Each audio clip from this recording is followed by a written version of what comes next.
नमस्कार श्रोते हो, इरा ब्लॉगिंग मराठी या यूट्यूब चॅनलवर सर्वांचे स्वागत. आजच्या व्हिडिओमध्ये आपण ऐकणार आहोत खेळ मांडला या कथेचा भाग 18. लेखिका संजना इंगळे.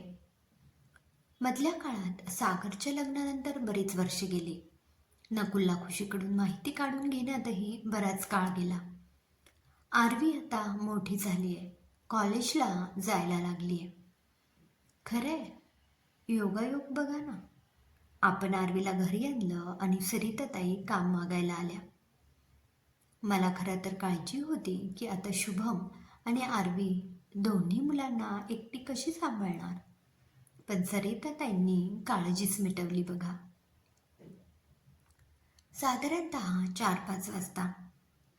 बरं, मी काय म्हणतो, आता मला बरं वाटतंय. जरा बाहेर फिरून येऊया का आरवी आणि शुभमला घेऊन?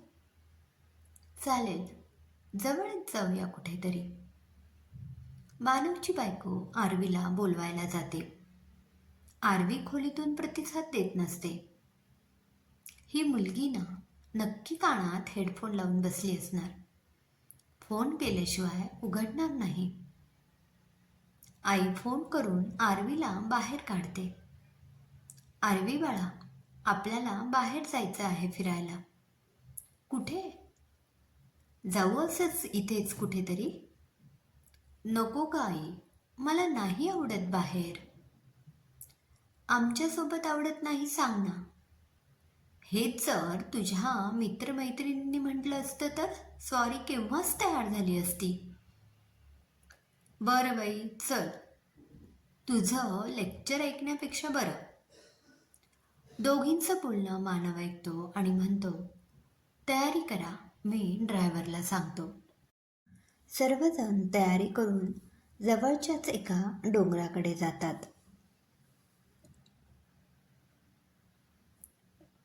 इकडे नकुल घरी येतो.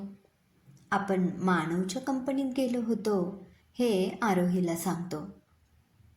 कोण मानव? अगं तो नाही का, आपल्याला सागरच्या लग्नात भेटला होता, नंतर त्या अनाथ आश्रमात.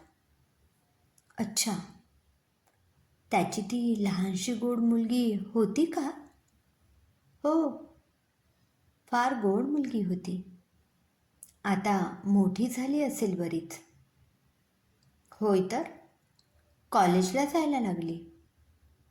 नकुल, आयुष्यात इतकी माणसं येतात, पण काही जण फार लक्षात राहतात. का असावं असं? कदाचित काहीतरी नातं असावं अशा माणसात, म्हणून देवच त्यांची पुनर्भेट घडून आणत असावा. नकुल आणि आरोही आता 40शीकडे झुकले होते.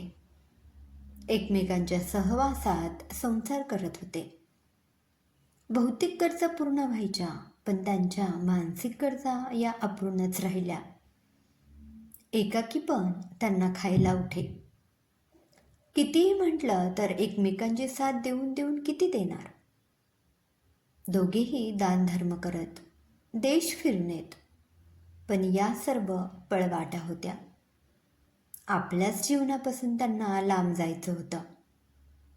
जी लोक सांसारिक आयुष्य जगत होती त्यांच्यापैकी कितीतरी वेगळं असं आयुष्य त्यांनी स्वीकारलं होतं, केवळ जगण्याचा आधार म्हणून.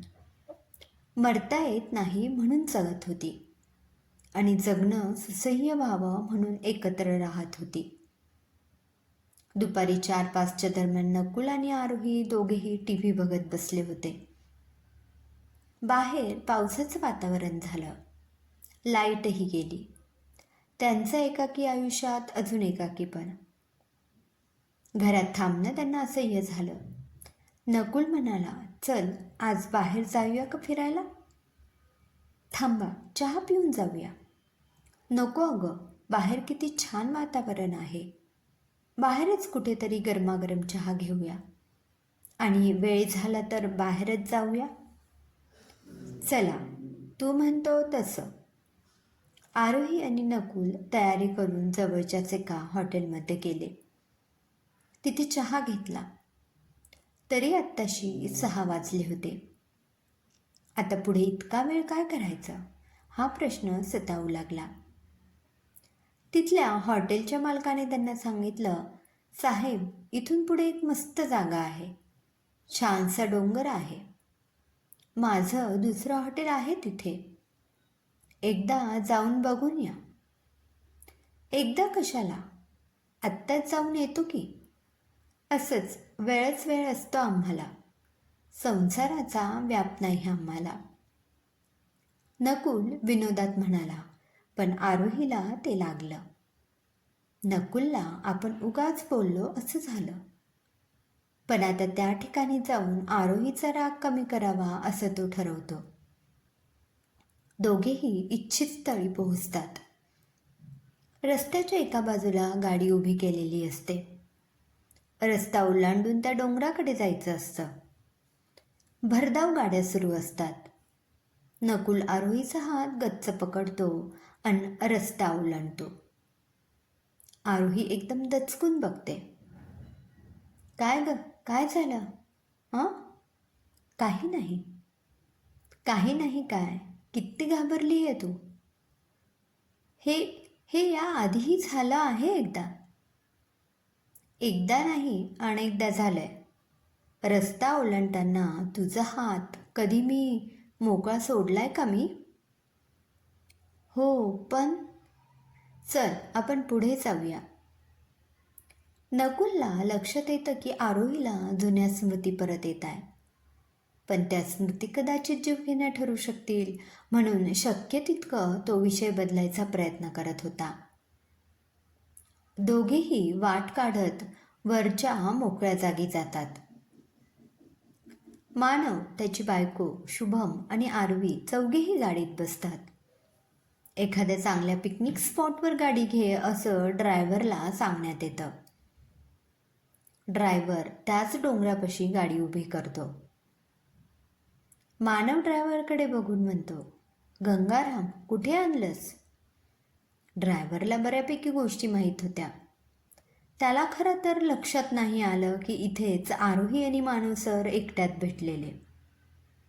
पण त्याला वेळेवर ते क्लिक झालं नाही आणि त्याच्या स्वभावाप्रमाणे चांगल्या पिकनिक स्पॉटवर त्याने गाडी घेतली. गंगारामला काय बोलतोय? छान जागा आहे की ही. हो dad, this is much better place. सर्वजण उतरतात. मानवला त्या जागेवरच्या जुन्या आठवणी त्रास देतात. आरोहीची आठवण सतावू लागते.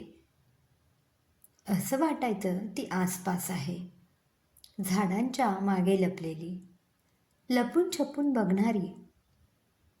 इकडे नकुल आणि आरोही डोंगरावर फिरत असतात. नकुल त्या मोकळ्या हवेचा आनंद घेत असतो, तर आरोही मात्र खूप मोठ्या गोंधळात सापडली होती. मन आणि बुद्धी याचं ताळतंत्र बसत नव्हतं.